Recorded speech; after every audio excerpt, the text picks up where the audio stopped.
10월 22일 오늘의 말씀은 사무엘하 19장 40절에서 20장 13절입니다. 왕이 길갈로 건너오고 기맘도 함께 건너오니 온 유다 백성과 이스라엘 백성의 절반이나 왕과 함께 건너니라. 온 이스라엘 사람이 왕께 나와 왕께 아뢰되 우리 형제 유다 사람들이 어찌 왕을 도둑하여 왕과 왕의 집안과 왕을 따르는 모든 사람을 인도하여 요단을 건너가게 하였나이까 하매, 모든 유다 사람이 이스라엘 사람에게 대답하되 왕은 우리의 종친인 까닭이라. 너희가 어찌 이 일에 대하여 분내느냐? 우리가 왕의 것을 조금이라도 얻어먹었느냐? 왕께서 우리에게 선물로 주신 것이 있느냐? 이스라엘 사람이 유다 사람에게 대답하여 이르되 우리는 왕에 대하여 열 몫을 가졌으니 다윗에게 대하여 너희보다 더욱 관계가 있거늘 너희가 어찌 우리를 멸시하여 우리 왕을 모셔오는 일에 먼저 우리와 의논하지 아니하였느냐 하나, 유다 사람의 말이 이스라엘 사람의 말보다 더 강경하였더라. 마침 거기에 불량배 하나가 있으니 그의 이름은 세바인데 베냐민 사람 비그리의 아들이었더라. 그가 나팔을 불며 이르되 우리는 다윗과 나눌 분깃이 없으며 이새의 아들에게서 받을 유산이 우리에게 없도다. 이스라엘아, 각각 장막으로 돌아가라 하매, 이에 온 이스라엘 사람들이 다윗 따르기를 그치고 올라가 비그리의 아들 세바를 따르나 유다 사람들은 그들의 왕과 합하여 요단에서 예루살렘까지 따르니라. 다윗이 예루살렘 본궁에 이르기 전에 머물러 왕궁을 지키게 한 후궁 10명을 잡아 별실에 가두고 먹을 것만 주고 그들에게 관계하지 아니하니 그들이 죽는 날까지 갇혀서 생갑으로 지내니라. 왕이 아마사에게 이르되 너는 나를 위하여 3일 내로 유다 사람을 큰 소리로 불러 모으고 너도 여기 있으라 하니라. 아마사가 유다 사람을 모으러 가더니 왕이 정한 기일에 지체된지라. 다윗이 이에 아비새에게 이르되 이제 비그리의 아들 세바가 압살롬보다 우리를 더 헤아리니 너는 내 주의 부하들을 데리고 그의 뒤를 쫓아가라. 그가 견고한 성읍에 들어가 우리들을 피할까 염려하노라 하매, 요압을 따르는 자들과 그렛 사람들과 블렛 사람들과 모든 용사들이 다 아비새를 따라 비그리의 아들 세바를 뒤쫓으려고 예루살렘에서 나와 기브온 큰 바위 곁에 이르매, 아마사가 맞으러 오니 그때에 요압이 군복을 입고 띠를 띠고 칼집에 꽂은 칼을 허리에 맸는데 그가 나아갈 때에 칼이 빠져 떨어졌더라. 요압이 아마사에게 이르되 내 형은 평안하냐 하며 오른손으로 아마사의 수염을 잡고 그와 입을 맞추려는 채 하매, 아마사가 요압의 손에 있는 칼은 주의하지 아니한지라. 요압이 칼로 그의 배를 찌르매 그의 창자가 땅에 쏟아지니 그를 다시 치지 아니하여도 죽으니라. 요압과 그의 동생 아비새가 비그리의 아들 세바를 뒤쫓을세, 요압의 청년 중 하나가 아마사 곁에 서서 이르되 요압을 좋아하는 자가 누구이며 요압을 따라 다윗을 위하는 자는 다윗을 위하는 자는 누구냐 하니, 아마사가 길 가운데 피 속에 놓여 있는지라.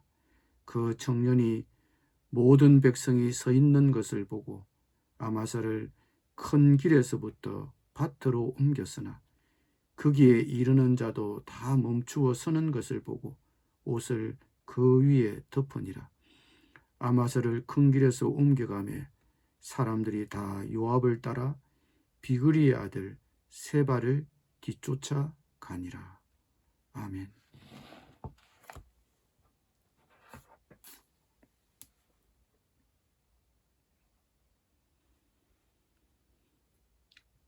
압살롬의 반란은 진압되었고 다윗 왕은 예루살렘으로 돌아옵니다. 그런데 돌아오기도 전에 삐걱거리는 소리가 들렸습니다. 왕을 다시 제자리로 복귀시키는 일을 두고 남쪽 유다 지파와 북쪽 이스라엘 지파들 사이에 다툼이 생겼습니다.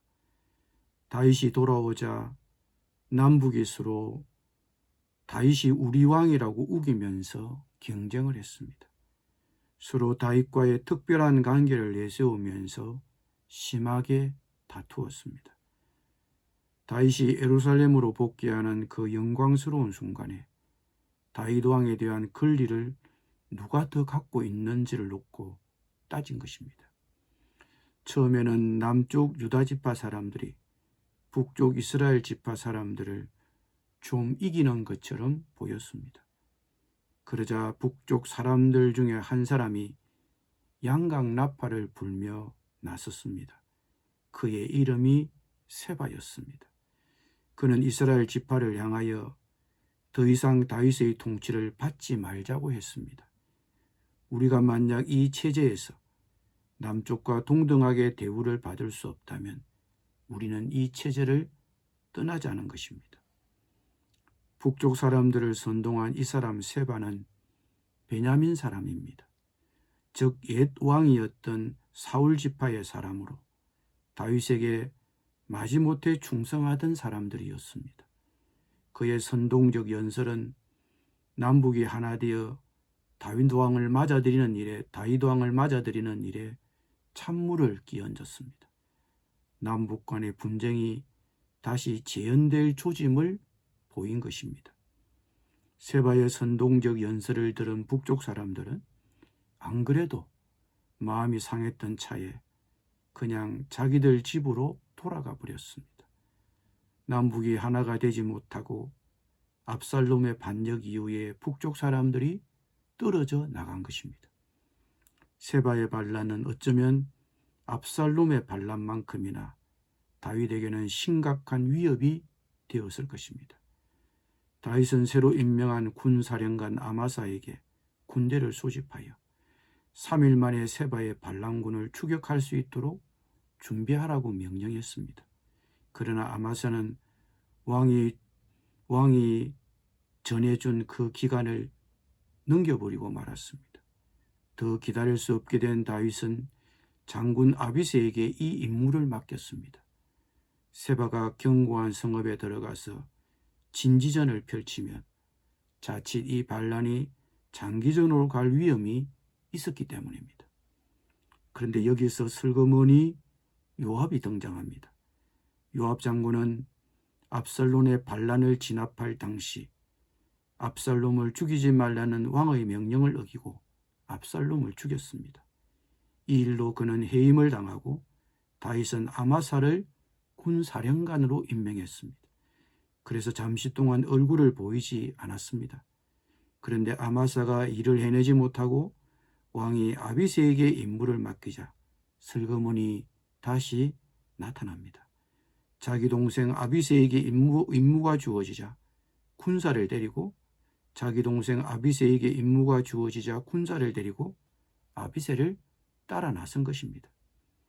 그런데 요압과 그의 부하들이 세바를 추격하여 예루살렘에서 불과 10km밖에 안 떨어진 기브온 지역에 이르렀을 때 아마사가 그들을 따라잡았습니다. 그러자 요압이 예정을 표현하려고 입맞추는 척하며 칼로 아마사의 배를 찔렀습니다. 창자가 흘러나와 살해당해 피범벅이 된 아마사의 시체를 본 부하 장병들이 모두 멈추어 섰습니다.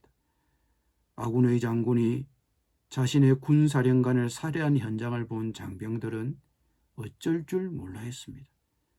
간신히 시신을 길에서 치우고 옷을 덮어 가린 후에야 추격전을 계속할 수 있었습니다. 요압은 이처럼 의외성이 짙은 인물입니다.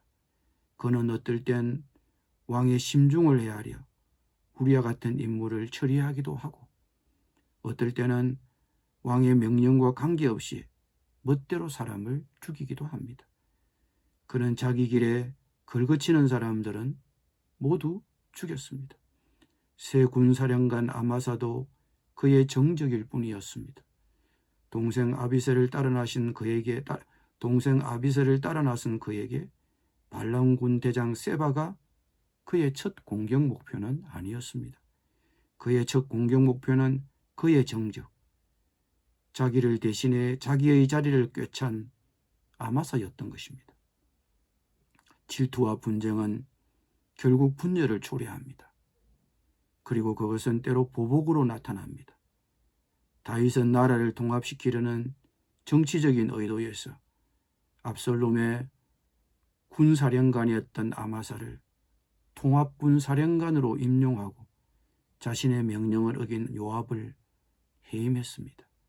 그러나 그것은 의도치 않은 비극적 결과를 가져왔습니다.